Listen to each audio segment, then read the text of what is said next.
आज मध्यरात्री 16 तारखेपासून तर 21 एप्रिल पर्यंत राहणार आहे। या यात्रेमध्ये भाविकांना मुबलक पाणी पुरवठा व प्रशासनाने सोयीसुविधा द्याव्यात या मागणीसाठी आजची पत्रकार परिषद आयोजित केलेली आहे। श्री मांगीर बाबा देवस्थान विकास प्राधिकरण स्थापन करावं अशी मागणी लोकप्राण संघटनेच्या वतीने करण्यात येत आहे। अजून काय काय मागण्या आहेत तुमच्या? शेंद्रा देवस्थानासंदर्भात मुख्य मागणी आहे की शेंद्रा गावातलं जे गणपती इनामाची 12 एकर जमीन आहे ती शेंद्रा देवस्थान ट्रस्टकडे देण्यात यावी, कारण की शेंद्रा पंचतारांकित औद्योगिक वसाहतीमुळे त्या ते जमिनीचे भाव गगनाला भिडलेले आहेत। त्यामुळे भविष्यात यात्रा मैदान राहणार नाही, भविष्यात यात्रा भरणार नाही त्या ठिकाणी।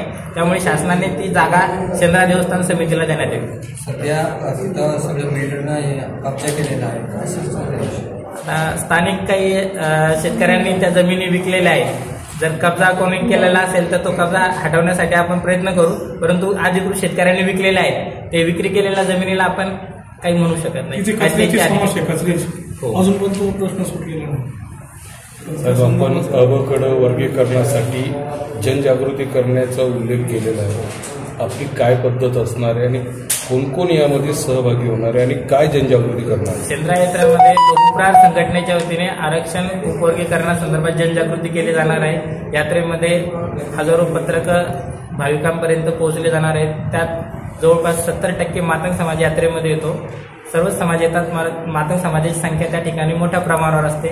त्यामुळं आरक्षण वर्गीकरणामुळे समाजाला काय फायदा होणार आहे हे समाजापर्यंत पोहोचण्याचं काम आम्ही यात्रा काळात करणार आहोत। यात्रेमध्ये